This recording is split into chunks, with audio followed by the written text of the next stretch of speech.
Three old ladies knit the socks of death. I was used to the occasional weird experience, but usually they were over quickly. This 24/7 hallucination was more than I could handle. For the rest of the school year, the entire campus seemed to be playing some kind of trick on me. The students acted as if they were completely and totally convinced that Mrs. Kerr, a perky blonde woman whom I'd never seen in my life until she got in our bus at the end of the field trip, had been our pre-algebra teacher since Christmas. Every so often I would spring a Mrs. Dodds reference on someone just to see if I could trip them up, but they would stare at me like I was psycho. It got so I almost believed them. Mrs. Dodds had never existed. Almost. But Grover couldn't fool me. When I mentioned the name Dodds to him, he would hesitate, then claim she didn't exist. But I knew he was lying. Something was going on. Something had happened at the museum. I didn't have much time to think about it during the days, but at night visions of Mrs. Dodds with talons and leathery wings would wake me up in a cold sweat. The freak weather continued, which didn't help my mood. One night, a thunderstorm blew out the windows in my dorm room. A few days later, the biggest tornado ever spotted in Hudson Valley touched down only 50 miles from the Yancey Academy. One of the current events we studied in social studies class was the unusual number of small planes that had gone down in sudden squalls in the Atlantic that year. I started feeling cranky and irritable most of the time. My grades slipped from D's to F's. I got into more fights with Nancy Bobofit and her friends. I was sent out into the hallway in almost every class. Finally, when our English teacher, Mr. Nickel, asked me for the millionth time why I was too lazy to study for a spelling test, I snapped. I called him an old sot. I wasn't even sure what it meant, but it sounded good. The headmaster sent my mom a letter the following week making it official. I would not be invited back next year to Yancey Academy. Fine, I told myself, just fine. I was homesick. I wanted to be with my mom in our little apartment on the Upper East Side, even if I had to go to public school and put up with my obnoxious stepfather and his stupid poker parties. And yet, there were things that I'd miss at Yancey. The view of the woods out my dorm room, the Hudson River in the distance, the smell of pine trees. I'd miss Grover, who'd been a good friend, even if he was a little strange. I worried how he'd survive next year without me. I'd miss Latin class, too, Mr. Brunner's crazy tournament days and his faith that I could do well. As exam week got closer, Latin was the only test I studied for. I hadn't forgotten what Mr. Brunner had told me about this subject being life and death for me. I wasn't sure why, but I started to believe him. The evening before my final, I got so frustrated I threw the Cambridge Guide to Greek Mythology across my dorm room. Words had started swimming off the page, circling my head, the letters doing 180s as if they were riding skateboard. There was no way I was going to remember the difference between Chiron and Charon, or polydictus or polydeuces, and conjugating those Latin verbs. Forget it. I paced the room, feeling like ants were crawling around inside my shirt. I remembered Mr. Brunner's serious expression, his 1,000-year-old eyes. I will accept only the best from you, Percy. Jackson. I took a deep breath. I picked up the mythology book. I'd never asked a teacher for help before. Maybe if I talked to Mr. Brunner, he could give me some pointers. At least I could apologize for the big fat F I was about to score on his exam. I didn't want to leave Yancey Academy with him thinking I hadn't tried. I walked downstairs to faculty offices. Most of them were dark and empty, but Mr. Brunner's door was ajar. Light from his window stretching across the hallway floor. I was 3 steps from the door handle when I heard voices inside the office. Mr. Brunner asked a question. A voice that was definitely Grover said, "Worried about Percy, sir." I froze. I'm not usually an eavesdropper, but I dare you to try not listening if you hear your best friend talking about you to an adult. I inched closer. "Alone this summer," Grover was saying. "I mean a kindly one in this school. Now that we know for sure, and they know too, we would only make matters worse by rushing him," Mr. Brunner said. "We need the boy to mature more." "But he may not have time. The summer solstice deadline will have to be resolved without him, Grover. Let him enjoy his ignorance while he still can." "Sir, he saw her." "His imagination," Mr. Brunner insisted. "The mist over the students and staff will be enough to convince of that."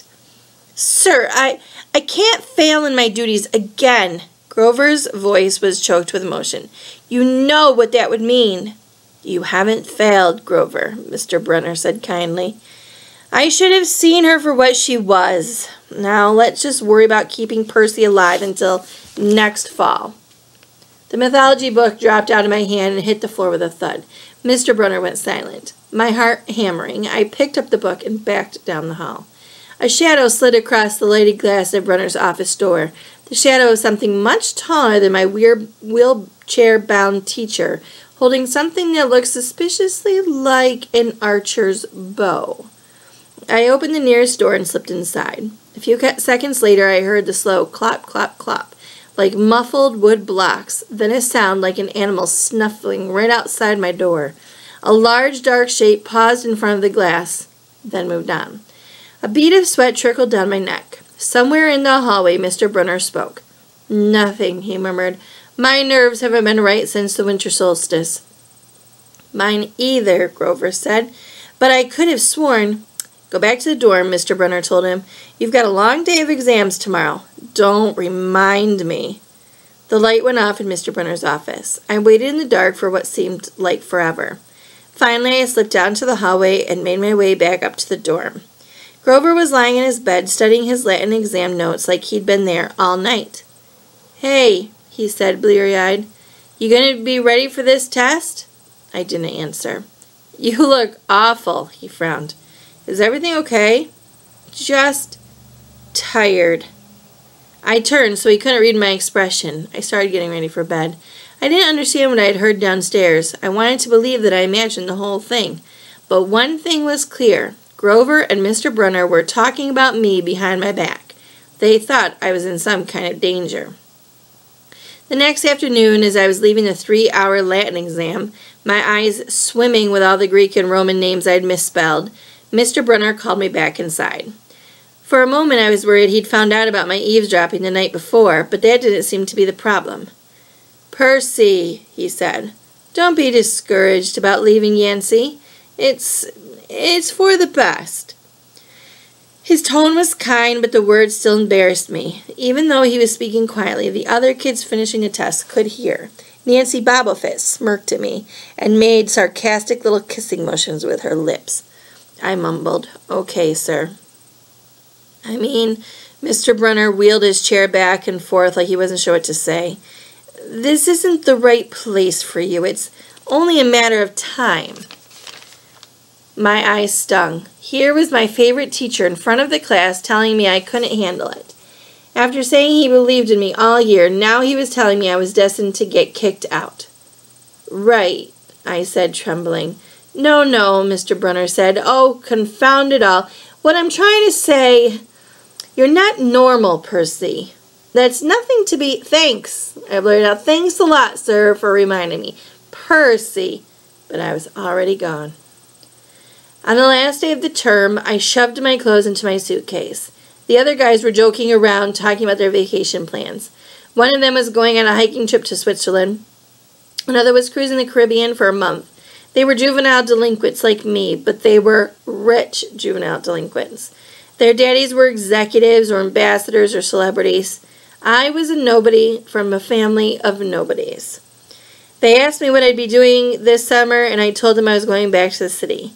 What I didn't tell them was that I'd have to get a summer job walking dogs or selling magazine subscriptions, and then I'd spend my free time worrying about where I'd go to school in the fall. Oh, one of the guys said, that's cool. They went back to their conversation as if I'd never existed. The only person I dreaded saying goodbye to was Grover, but as it turned out, I didn't have to. He booked a ticket to Manhattan on the same Greyhound as I had. So there we were, together again, heading into the city. During the whole bus ride, Grover kept glancing nervously down the aisle, watching the other passengers. It occurred to me that he'd always acted nervous and fidgety when we left Yancey, as if he expected something bad to happen. Before, I'd always assumed he was worried about getting teased, but there was nobody here to tease him on the Greyhound. Finally, I couldn't stand it anymore. I said, looking for kindly ones? Grover nearly jumped out of his seat. What do you mean? I confessed about eavesdropping on him, Mr. Brunner, the night before the exam. Grover's eye twitched. How much did you hear? Oh, not much. What's the summer solstice deadline? He winced. Look, Percy, I was just worried for you. See, I mean hallucinating about demon math teachers. Grover.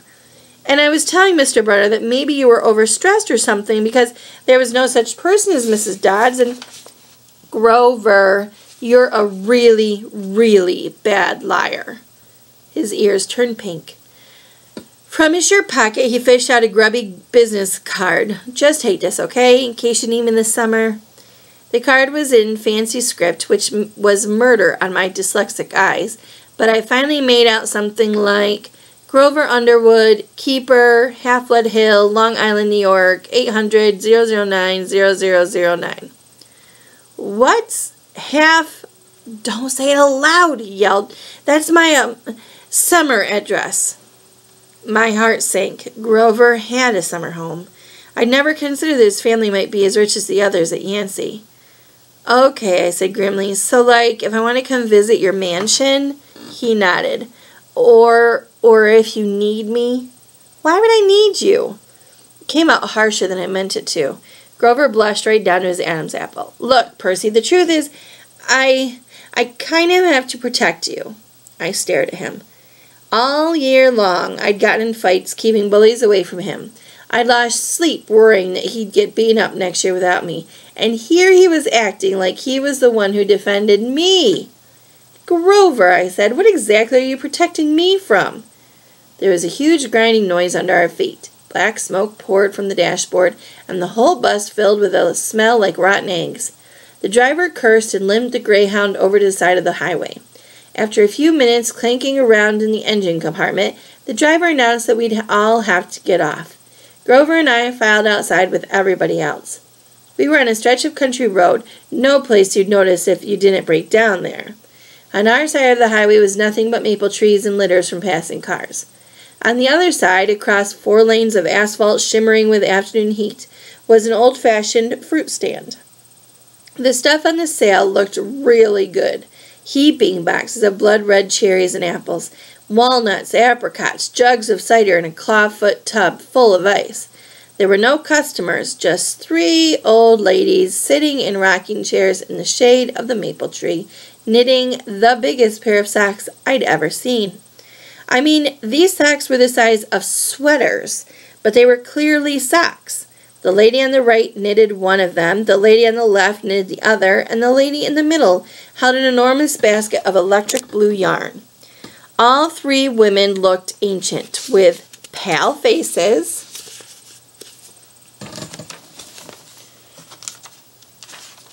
wrinkled like fruit leather, silver hair tied back in white bandanas, bony arms sticking out of bleached cotton dresses. The weirdest thing was, they seemed to be looking right at me. I looked over at Grover to say something about this and saw the blood had drained from his face. His nose was twitching. Grover, I said. Hey, man. Tell me they're not looking at you. They are, aren't they? Yeah, weird, huh? You think those socks would fit me? Not funny, Percy, not funny at all. The old lady in the middle took out a huge pair of scissors, gold and silver, long-bladed like shears. I heard Grover catch his breath. We're getting on the bus, he told me. Come on. What? I said it's 1,000 degrees in there. Come on. He pried open the door and climbed inside, but I stayed back. Across the road, the old ladies were still watching me. The middle one cut the yarn, and I swear I could hear that snip across 4 lanes of traffic. Her 2 friends balled up the electric blue socks, leaving me wondering who they could possibly be for, Sasquatch or Godzilla. At the rear of the bus, the driver wrenched a big chunk of smoke metal out of the engine compartment. The bus shuddered and the engine roared back to life. The passengers cheered. Darn right, yelled the driver. He slapped the bus with his hat. Everybody back on board. Once we got going, I started feeling feverish, as if I'd caught the flu. Grover didn't look much better. He was shivering, and his teeth were chattering. Grover? Yeah? What are you not telling me? He dabbed his forehead with his shirt sleeve. Percy, what did you see back at that fruit stand? You mean the old ladies? What is it about them, man? They're not like Mrs. Dodds, are they? His expression was hard to read, but I got the feeling that the fruit stand ladies were something much, much worse than Mrs. Dodds. He said, "Just tell me what you saw." The middle one took out her scissors and she cut the yarn. He closed his eyes and made a gesture with his fingers that might have been crossing himself, but it wasn't. It was something else, something almost older. He said, "You saw her snip the cord?" "Yeah, so?" But even as I said it, I knew it was a big deal. "This is not happening," Grover mumbled. He started chewing his thumbs. "I don't want this to be like the last time." "What last time?" "Always sixth grade. They never get past sixth." "Grover," I said, because he was really starting to scare me. "What are you talking about?" "Let me walk you home from the bus station. Promise me." This seemed like a strange request to me, but I promised he could. "Is this like a superstition or something?" I asked. No answer. "Grover, that snipping of the yarn, does that mean somebody's going to die?" He looked at me mournfully like he was already picking the kind of flowers I'd like best on my coffin.